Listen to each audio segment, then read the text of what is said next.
The market square was alive with noise, smells, and the heat of too many bodies packed together. Traders shouted their prices, customers argued over weights and coins, and the sharp scent of blood from the butcher's stall hung in the air. In the center of it all stood the cage-thick iron bars, rusted at the edges, bolted to the stone ground. Inside it, a shadow moved, so large it made the bars seem thin and weak. The people called her many names: beast, brute, useless. She was taller than any man, her shoulders wide, her muscles heavy like carved stone. Her skin shone faintly silver in the sunlight, streaked with pale glowing lines that ran across her arms and neck. Her hair was long and dark, tangled from neglect, falling over her face to hide her expression. Heavy chains wrapped around her wrists and ankles, connected to the cage floor. Keeping her from standing fully upright, children peeked from behind. Their parents, pointing at her size, whispering about the monster too big to breed. Men laughed cruelly, saying she was only good for meat. She kept her eyes on the ground, not reacting, not showing fear or anger. The last time she had spoken back, they had beaten her until her vision turned black. Since then, silence was safer. Traders circled the cage, shouting out her price. Ada! Butcher came close, his apron already stained red, his knife glinting under the sun. He ran his eyes over her massive frame, like a hunter sizing up prey. She felt his gaze and her stomach tightened. She knew what it meant when the butcher looked at you like that. It meant your time was running out. Too big for the pens, one man said. Too heavy for transport, another added. Her kind cannot bear children, a woman in a headscarf said. Useless. The butcher nodded. Useless for the farms, yes, but plenty of meat for the tables. Her chains rattled. As she shifted slightly, not from anger but from the ache in her legs.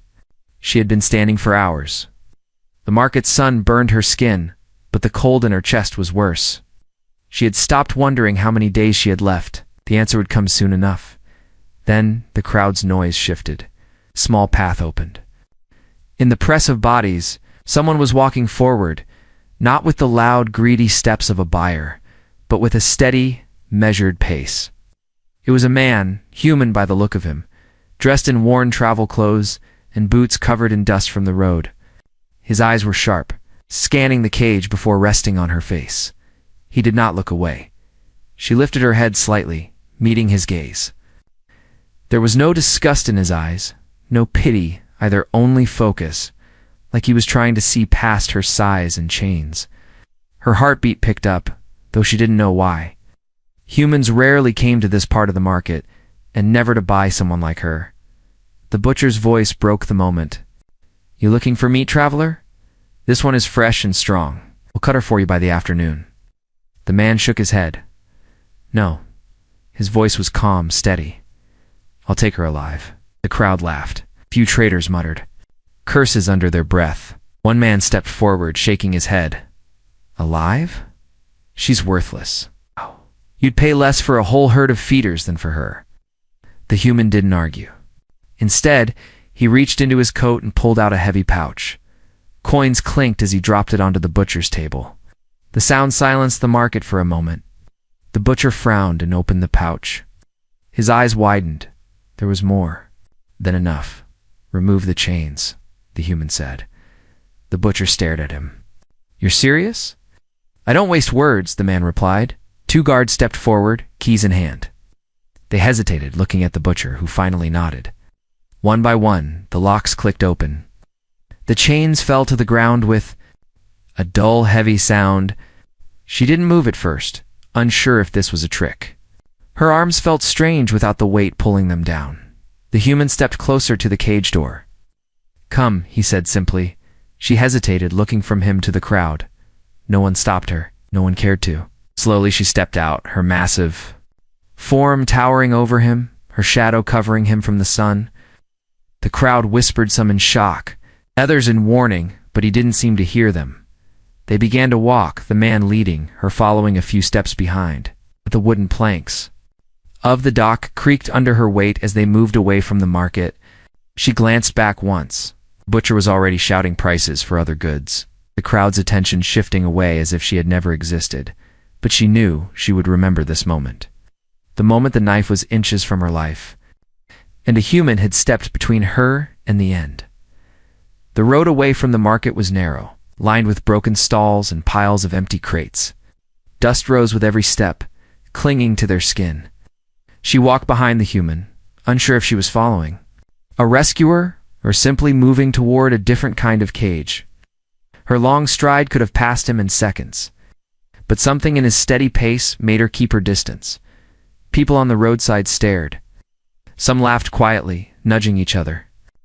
Others whispered warnings he could hear but ignored. One old man shouted that the giant would crush him in his sleep.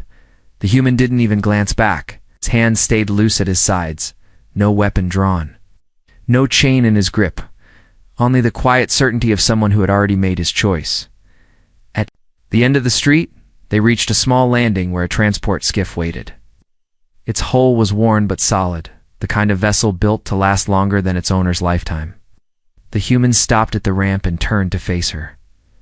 "Step aboard," he said. She froze at the bottom of the ramp, her eyes scanning the vessel's shadows. The air inside smelled faintly of metal and clean water, strange after the stench of the market. Her instincts told her to be careful. Every order in her life until now had led to pain, chains, or work until she collapsed. She tightened her hands into fists. "I'm not going to chain you," the human said, as if reading her thoughts. "You're free to turn away. If you come aboard, you're under my care." The word care felt foreign to her. No trader had ever used it. No owner had meant it. She looked into his eyes again, searching for the trick hidden behind the offer. All she saw was calm determination. "What do you want from me?" she asked, her voice low and rough from weeks of silence. "Nothing you don't choose to give," he replied. The answer was too strange, too impossible. She took a step back. Glancing down the road, in the distance, she could still see the market, the cage, the butcher's stall. That life was waiting if she walked away. The blade, the jeers, the end. Her heart pounded once, hard enough to echo in her ears. She stepped forward instead.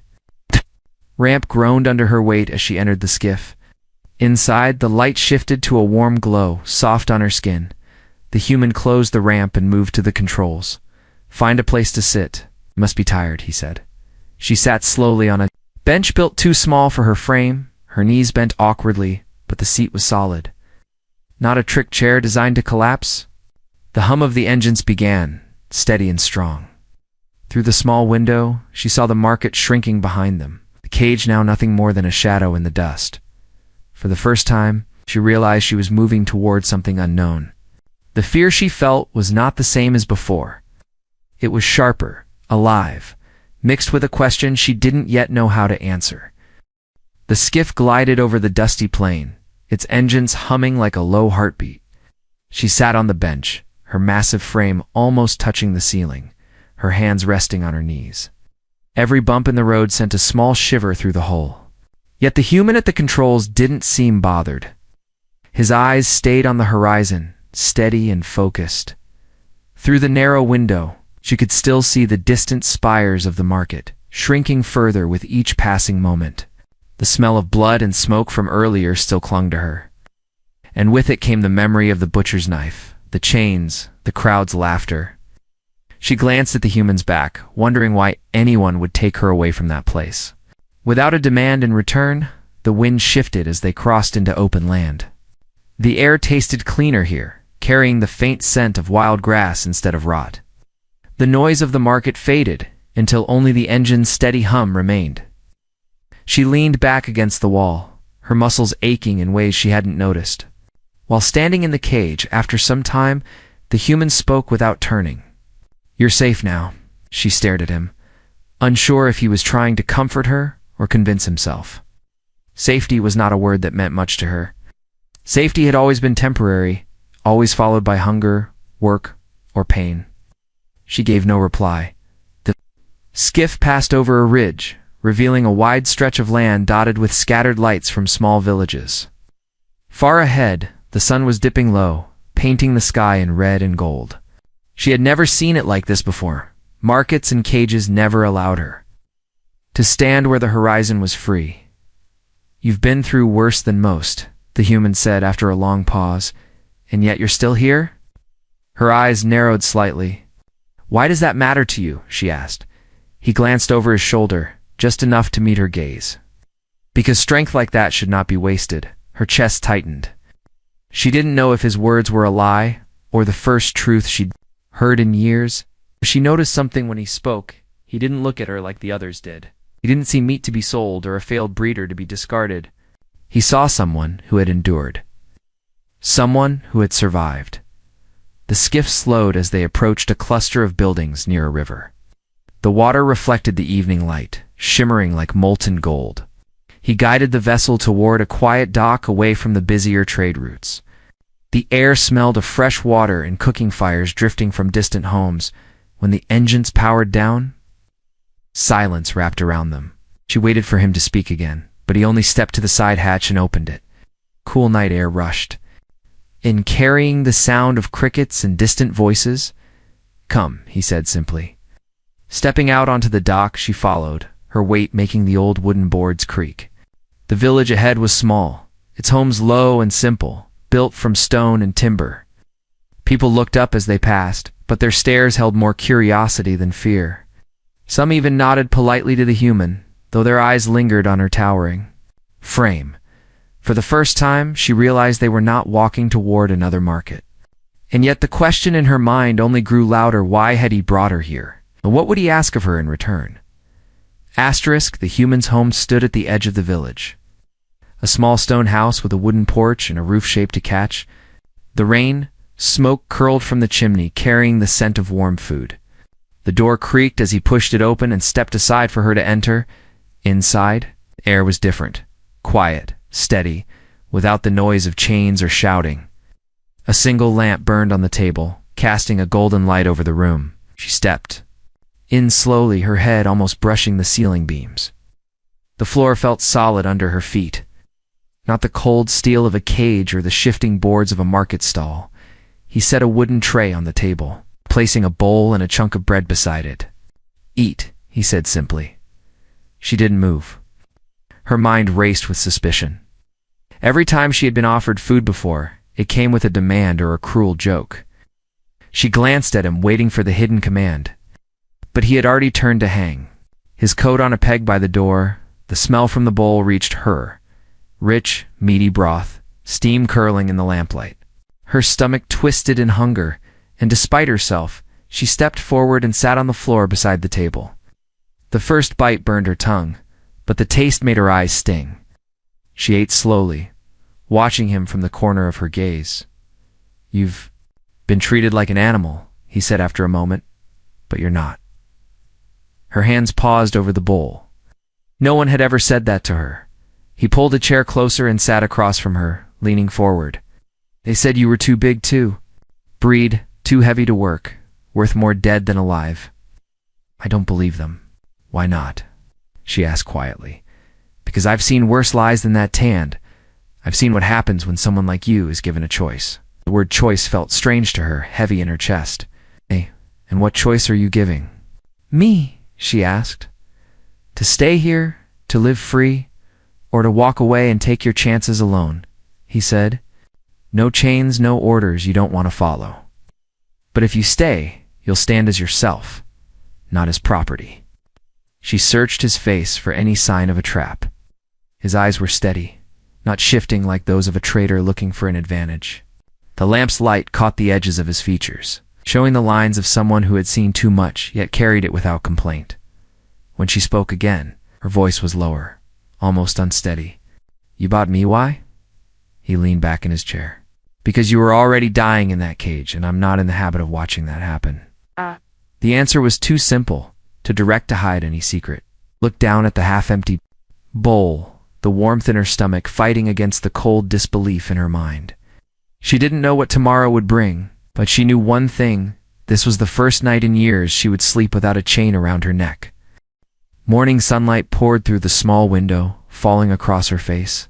For a moment she thought she was waking in another cage, but the scent of bread baking and the quiet hum of village life reminded her she was somewhere else. She sat, Up slowly, her massive frame unfolding from the woven mat she had chosen to sleep on instead of the bed. Beds were for people, and in her mind, she wasn't sure she counted yet. The human was already outside, chopping wood with steady, clean swings. She stepped onto the porch, her bare feet making the old boards groan. He glanced up, gave a short nod, and tossed her a piece of bread. She caught it without thinking. It was warm. You'll need your strength, he said. She frowned. For strength? For what? For living without chains? He replied. The words stayed in her mind as the days passed. He didn't tell her what to do, but he showed her how things worked in the village, how to carry water from the river, how to mend the roof tiles, how to lift heavy beams without hurting herself. Her hands grew used to work that wasn't punishment. Every task ended not with a whip, but with a meal and rest. At first the villagers watched from a distance. They whispered about the giant woman following the human around. Some still looked at her as a dangerous creature, too large for safety. But the children were the first to test the truth. They crept closer, curious, offering her wildflowers, or asking her to lift them high in the air. She surprised herself by smiling when they laughed. Her body began to change, not in size, for she was still massive, but in the way she carried herself. The stoop of someone always chained was gone. Her steps were sure, her back straight. When she lifted a cart stuck in the mud so a farmer could pass, the onlookers went silent. No one could deny her strength anymore, yet she used it without anger. Still, the shadows of the past lingered. Some villagers muttered that a creature so large could never belong here. Though the human ignored their words, she heard them, storing them in the quiet corners of her mind. One evening, as the sun set in deep red behind the hills, the human handed her a wooden staff. Not for chains, he said, for defense. She tested its weight, feeling the smooth grip in her hands. It was not meant to control her. It was meant to give her choice in how she used her strength. For the first time, she began to believe that she was more than the market had decided she was. But belief was fragile, and the night would soon test it. The moon hung low over the village, casting long silver shadows between the houses. The air was still, too still, as if the night itself was holding its breath. She sat by the porch, the wooden staff across her lap, listening to the soft chirp of insects and the distant rush of the river. The human was inside, the warm glow of the lamp spilling through the open door. For weeks, this quiet had been her new world, a place where no one shouted orders, where her hands were free. But in the dark edges of her mind, she knew peace never lasted. The first sound was faint wood creaking under weight. Her head turned, slowly toward the narrow path leading into the trees. Shadows moved there, too many, slipping between the trunks. The faint glint of metal caught the moonlight blades. She stood, gripping the staff. The figures emerged from the tree line, their steps fast but careful. Rough men with masks over their faces, ropes coiled at their belts. She had seen their kind before, buyers who wanted to take without paying, who saw her size as a challenge to conquer. One of them called out in a low voice, "Step aside, human. We only want the beast." The human stepped into the doorway, no weapon in hand, his voice calm but sharp. "You'll leave here with nothing," they laughed, thinking he was bluffing.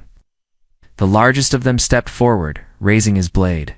In that moment, she moved not because he told her to, but because the air between them felt like a vow. Her staff swung in a clean arc, striking the man's wrist. The blade clattered to the ground. Another rushed in from her side, but she stepped into his path, her size turning the moonlight to shadow. The staff cracked across his ribs and he dropped, wheezing. Two more came from the back, trying to reach the human. She blocked them, her strength breaking their advance. They fought with desperation, but she was not the chained creature from the market anymore. Each strike drove them further back until the last of them fled toward the trees. The night returned to its stillness, broken only by the sound of her breath. She lowered the staff slowly, her heart pounding not with fear, but with something sharper, pride. The human stepped beside her, his gaze steady. "Now you know why I gave you that staff," he said. She met his eyes in the moonlight, and for The first time she felt the truth deep in her chest, she was not just under his care, she was standing with him. Morning light spilled across the village, touching the rooftops with gold. Word of the attack had spread before the sun was high. Villagers gathered at the edge of the human's porch, whispering about how the giant woman had stood against armed men and driven them away. Some stared with wide eyes, unsure whether to fear her or thank her. Others, especially the children, smiled openly, their small voices calling her name. She stood beside the human, tall and steady, her staff resting against the wall. The butcher from the market was there too, his face pale. He had once called her useless, only fit for slaughter, but now he couldn't meet her gaze. She watched him turn away without a word. That alone felt like a victory. The human spoke to the gathered crowd, his voice carrying over the quiet. Last night, she protected not just me, but this whole village. Remember that when you speak of her. The villagers nodded, some out of respect, others out of guilt. Slowly they began to leave, their whispers softer now. When the porch was empty, she turned to him. "Why did you tell them that?" "Because it's the truth," he said simply. Her hands curled slightly at her sides. "You could have kept me hidden, could have let them think I was nothing." "I don't keep what's mine hidden," he replied. His words were calm, but there was a weight behind them that reached deeper than ownership.